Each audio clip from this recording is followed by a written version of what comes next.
What's up, ladies and gentlemen, and welcome back here to the channel today for another review. Yes, it is that time.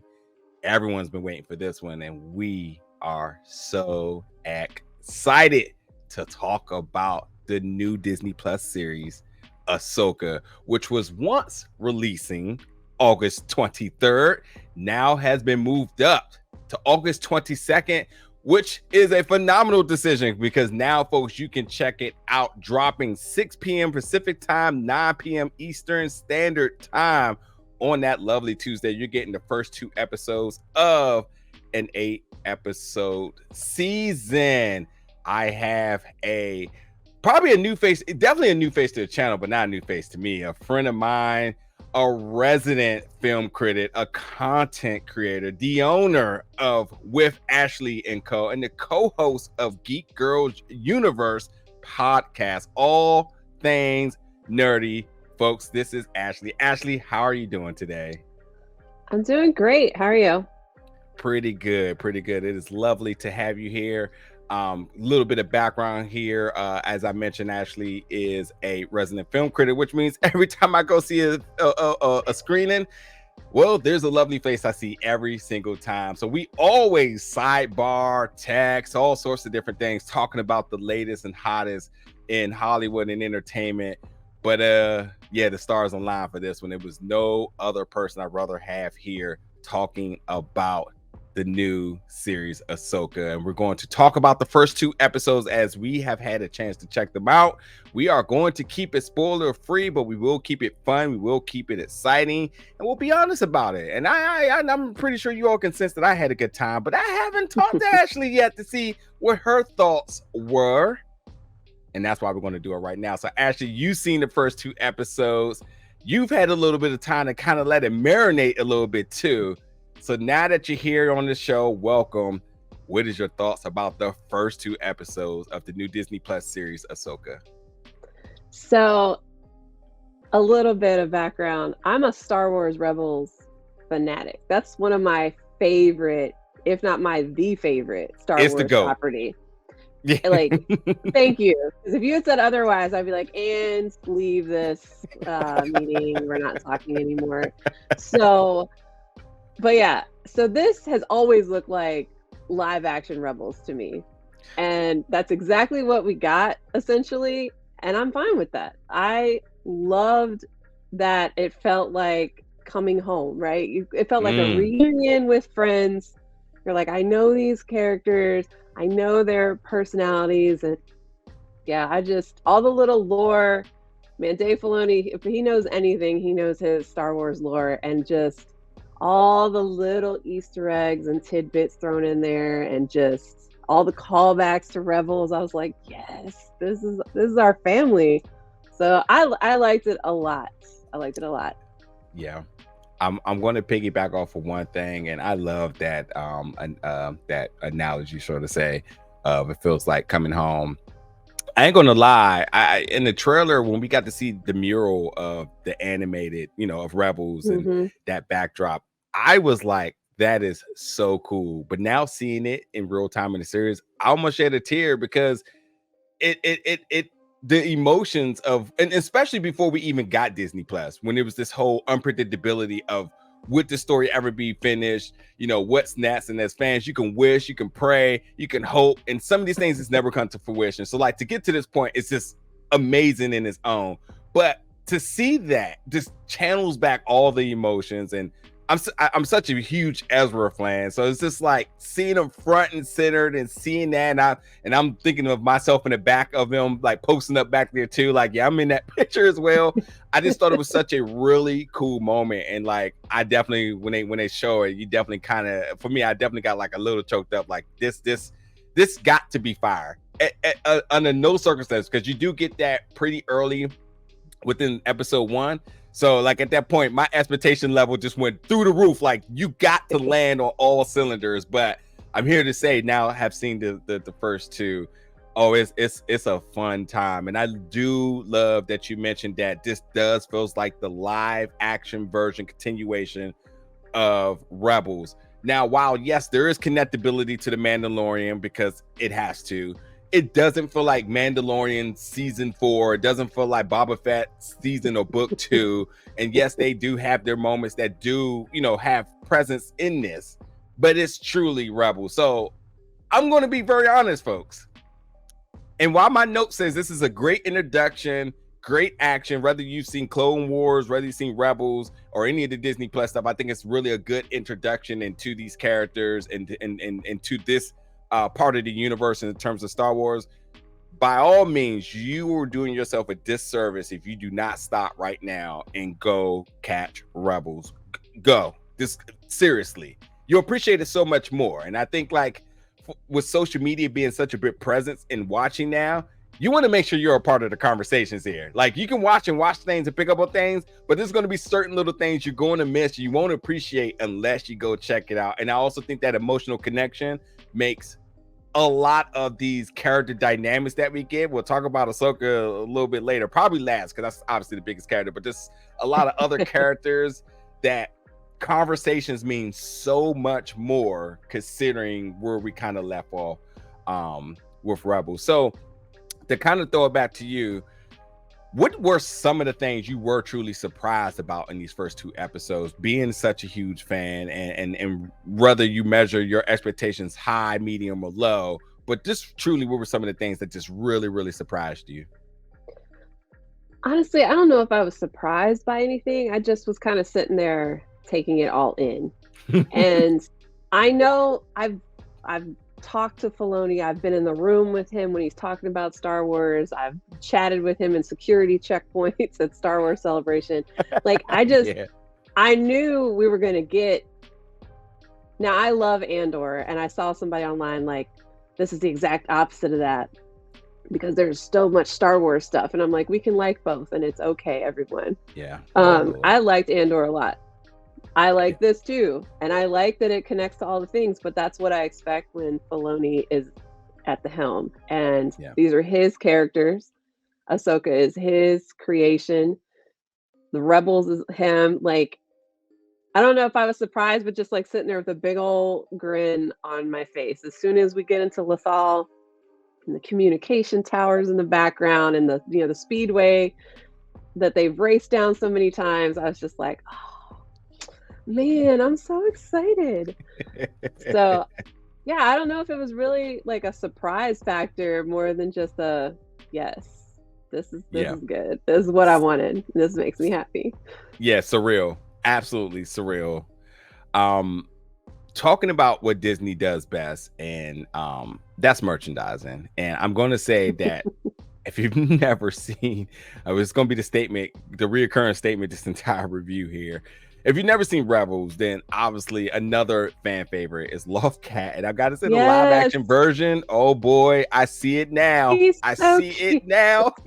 I have mine like right over there from Galaxy's Edge, because you knew as soon as they had one, I was like, I'm buying that. But yeah, there's definitely tons of things you can start to expect on shelves very, very soon. So and that's the thing, while Ahsoka is a very different type of Jedi, and also this series does service different types of Star Wars fans. For the folks who just want to see lightsabers glow and battle and clash, like you get in these first 2 episodes, I think I counted, you get legitimate 5 solid battles with fantastic choreography. And I will say that the choreography kind of crescendos, because like some of the early ones are very standard, and then towards the end of the episodes they really pick up. So it feels very cinematic in terms of each episode being built like a mini movie, because you expect that with Disney, especially with Dave as well too. Yes. So whether you're coming in just for that, your service there, if you're here for the heavy lore, oh, for sure, you're gonna have a field day, which I honestly don't cover like the Easter eggs heavy as a lot of other content creators who's been doing it for years. So I can't wait to see other people's content. Yes, you do. So I cannot wait to see it, because there's so much, and it literally was parts I was like, wait, what? And I'm thinking like, it's like, oh man, that's right. Nah, spoiler. We can't talk about it. Can't talk about it. And you should see my notes. You should see my notes. I was like, I had to pause. Oh my God. Like write stuff down. So it's a lot. Yes. Um, and for the kids, there's a tons of cute things. There's very heartfelt moments. You get very good family dynamics as well. And then all of our favorites are back. And then ultimately we have to talk about what is happening with Ahsoka. So let's see. If you're not a big Star Wars fan, and maybe the first exposure to Ahsoka is Mandalorian, then you realize she is a Jedi, and she was trained by Anakin. So you have that. But she's kind of rogue. And to be very in lamest terms, she operates under her own sort of division, should I say. Like, you know, when it comes down to Jedi protocol, that's not her thing. She operates outside of that box, you know. So consider her a little bit of a rebel herself, you know, in terms of in terms of ethics.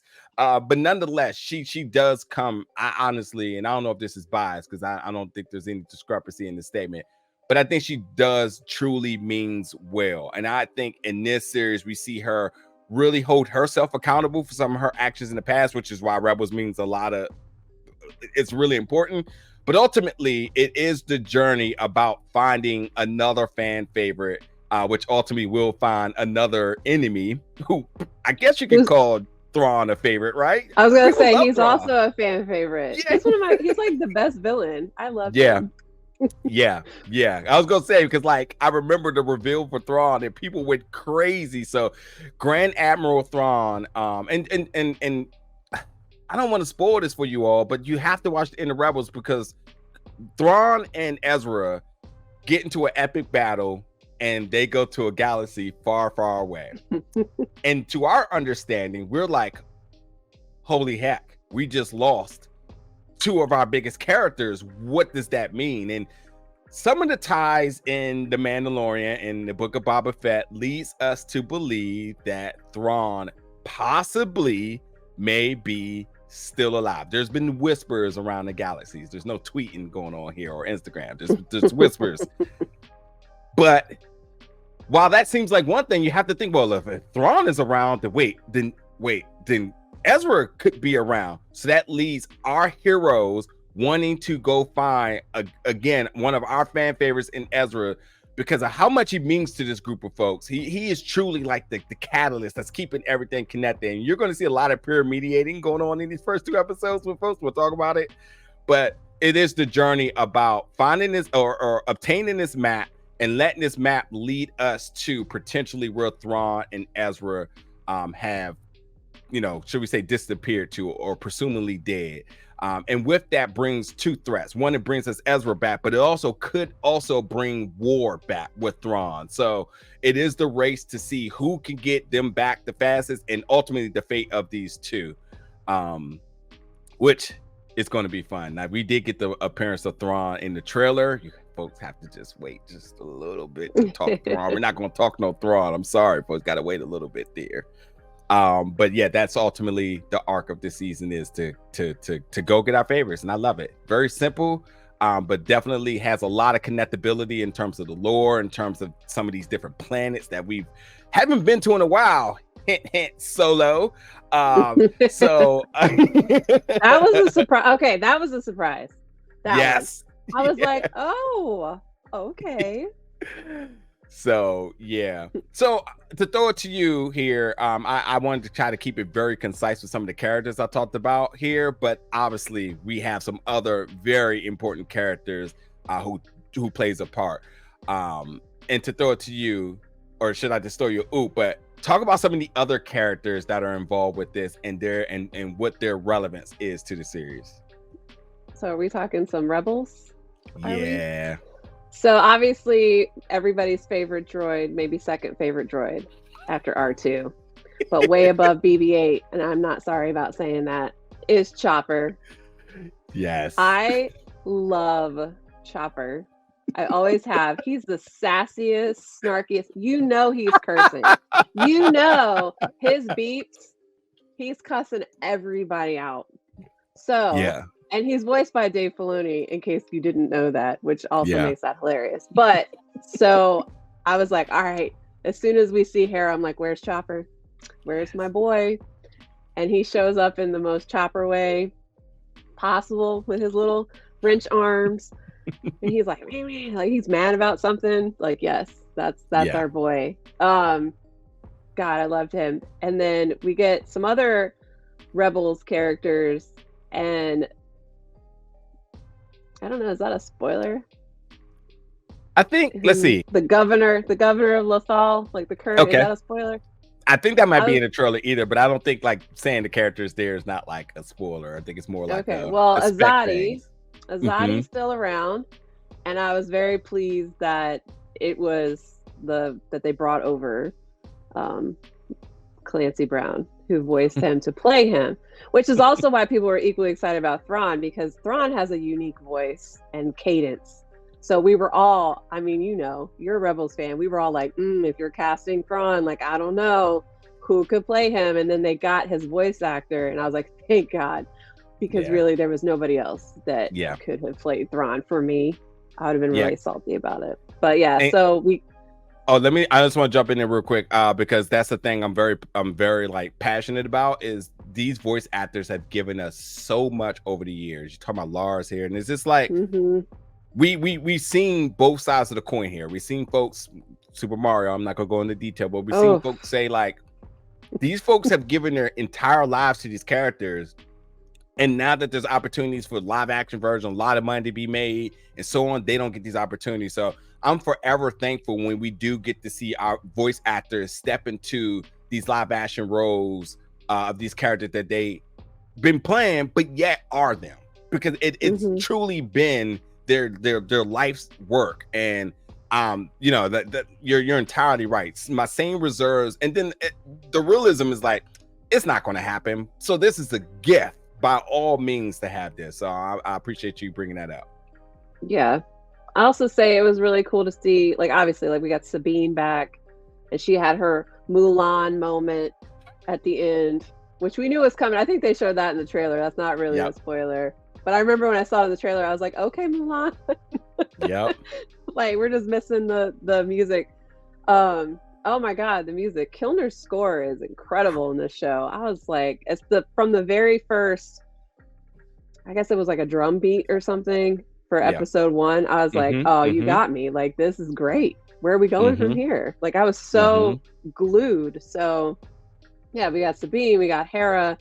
We only are missing one, well, other than Ezra, we're missing one, but we did see him in Mandalorian. So, and that's, again, they had Steve voicing him, which, again, Steve's got a very specific voice. Zeb has a very specific voice. So that made me happy in Mandalorian. I was like, oh, thank goodness, because again, I would have been like, oh, why are you doing that? He's CG'd anyway. Why are you getting some random person like Chris Pratt voicing this character? We don't need to do that. Yeah. I love Sabine too, and so I just, you know, again, just, man, it just made me happy. That's why our people are back. And bad guys. Elsbeth is a bad guy in the show. Elsbeth, I believe, in the Thrawn books as well. Like, she's a good one. So we got all kinds of goodies, really. Yeah. And while it's so easy to talk about our good guys plus Thrawn, we are introduced to a group of villains. Now, one, we've already seen Morgan coming back from either Mandalorian or Book of Boba Fett, who Ahsoka does what she does and puts Morgan in jail. But that's not going to last long, because while Morgan has her connections to Thrawn, that does bring the interest of other folks. There's a effort on both ends in terms of getting this map to get to our folks.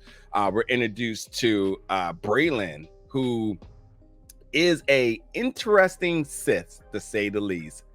I love conflict. Star Wars is all about conflict. Braylon is conflict. I'm not saying anything else beyond that, because you just have to kind of see how conflicted this character potentially may be, which is interesting to say, because if you know Ahsoka to any extent, Ahsoka is also very conflicted. So there's a lot of things that I'm very interested about what this series is I do love the action. I do love the lore. I do love the Easter eggs, but I love like the study of like the human mind, like understand, which is why I love Star Wars so much, because it's that conflict, understanding why people choose to do the things they do. So there's been some really cool things with Ahsoka. You mentioned Sabine, who also has conflict. I don't know what I can say because I don't know what exactly Sabine does in the trailer besides look really cool on the bike and then the hair cutting. But if you paid attention to her hair cutting, Sabine was declarated in a particular style. I don't even want to give that away if you don't know, but you should look at how Sabine is dressed. And then if you think about Sabine's relationship with Ahsoka, then you say, huh. And to add my bit of excitement here, Ahsoka very adamantly knew what she wanted to do with Grogu, who Grogu had a decision of his own to make. Understanding that relationship now tied to what Sabine and her relationship is gives me the chills to understand like how did her master also as well. Ahsoka is such a complex, lovable character that I really, really hope that we really dive more and more into the psychology of this character. And without being said, I mean, we all know it. We haven't said it here. We haven't even mentioned her name, but we already know what it is. Rosario Dawson was made for this role. It is virtually impossible for me to see anybody as Ahsoka at this point. Now, all love to what's her name, who's voiced Ashley. Ahsoka. Yeah, Ashley, who I'm glad that the two of them have a relationship as well too. So that makes me more comfortable with even saying that about Rosario Dawson, because I don't want to contradict myself on the last statement, but I love the fact that they have a relationship. But there's so much, should I say, responsibility with this character I see right now that I'm beyond excited to see where this goes. I swear it's gonna, you all, I'm not really just hyping it up just for the sake of hyping it up. You are going to love this. So yeah. Again, going back to, we got Morgan, got Braylon. Morgan has an apprentice himself. What is her name? Because I don't think I even have that. Yeah, Shin. Yeah. What's your thoughts about her as of right now? A little bit of a wild card, a little bit of a mystique, must I say? Yeah, we don't know too much about her other than that she's Balin's apprentice. Yeah. So we all know how that goes. I love the dual. Actually, it was almost like the triple-ality. That's not a word, but you know, of episode. It was either 1 or 2, whichever one was called Master and Apprentice, because it meant so many different things. It wasn't just one set of Master and Apprentice. It was like 3, based on conversations, and it was just like, wow, okay. But yeah, she's kind of a wild card. Baylan is also, like you said, he's super interesting, and like, rest in peace to Ray Stevenson. He's phenomenal in this role. Like, we've only seen him in 2 episodes, and I'm already like, oh my god, I love this guy. He's so interesting, like the way he's written, the way he carries himself in the scenes. So I'm excited about all of it. I'm excited to see how they grow and exactly what's Shin's deal. Like, where'd she come from? Because he clearly, you know, spoiler. He clearly has some history. Oh, he knows some things, but where did she come from? You know? So yeah. Pay attention to the droids, folks. There's a lot of, listen, I say this all the time. I say R2-D2 is the MVP of all of Star Wars. He's been around, he's seen some things, and I just think beyond that perspective that I've always had and appreciation for R2-D2, I've always like, I know droids sometimes it seem like companion pieces, but truly droids are the navigators, the narrators, the historians of all of the Star Wars universes. So pay attention, because the little tidbits that's being thrown about Baylan here, Baylan's past, Baylan's construction of the lightsaber, all of those things mean so much. And also, because you kind of said it under your breath here, episode 1 is titled Master and Apprentice. Episode 2 is Toil and Trouble. A couple other things I just want to really say before we roll out is, I'm going to say this right now. The first episode ending, oh my god. Oh my god. I know they did not try to play with us like that. I'll say, once that episode ended, I sit here and I said, now I know y'all ain't about to sit here and play with our feelings like that. So I'm going to say you all are, so like I said, we are all very lucky that episodes 1 and 2 come out together, because if I had to wait a week, after the conclusion of just to hint around this a little bit, what was your emotions at the end of episode 1? And what were sort of your thoughts about like how they tried to play us? I think that's what I said. I was like, oh, stop playing. Because I'm like, there's no way. There is no way. They would not. And yeah, exactly. Oh man. Yeah. Well, episode 2 definitely gives us a nice little smile at the end, so you don't have to worry about that being a consistent thing. And I think the hardcore fans coming out of Rebels will be really, I said, uber excited for the conclusion of episode 2. And with that, to sum it up on my end, I'm just going to say Ahsoka first 2 episodes have pretty epic battles in terms of action. The droids were so much fun. The drama between our leads here, Ahsoka, Syndulla, Sabine, there's a pure mediation thing kind of going on here, and actually everybody really gets involved, but it's very interesting. And so I say the dialogue also has a level of action to it as well too, because of the different dynamics kind of shifting around. So yes, the drama, folks, so get your tea ready, because it's going to get it's going to get very moderately messy for some of these characters here. As I mentioned, the mural backdrop, the painting of the animated Rebels definitely was a tearjerker for me. You did mention Sabine and the Milan moment, the comparisons to that. And I don't want to give that away, but I'm going to say that scene holds a lot of weight. The trailer doesn't even tap into the surface of like what's happening. The Milan analogy is perfect, but really taking that scene and dissecting it is really worth folks' time to understand what's kind of going on. And I mentioned some of the stuff earlier. You can kind of connect the dots if you want there with that. But like it's truly a really good moment. So my final thoughts with Ahsoka is, while this show is called Ahsoka, it might as well be called Star Wars and Family for me, because it is truly about a family of folks who haven't always been on the same page. There's been some good moments, there's been some down moments, but there is an objective, and no one ever wants to see their family member out there struggling or alone or missing, whatever it may be, when there's something they could do. And that truly is what's going to rally everybody all together as we look for our journey, not only to bring Ezra home, but to stop Thrawn from starting war. So really, really, really, really, really excited to get back into Ahsoka when we are able to check out episode 3, which is going to drop. Well, the dates have shifted, so it's now moving to Tuesday, so that should be August 29th now. So Ashley, please close us out with your final thoughts, closing thoughts, reactions, any bit else that you want to mention about your viewing of the first 2 episodes.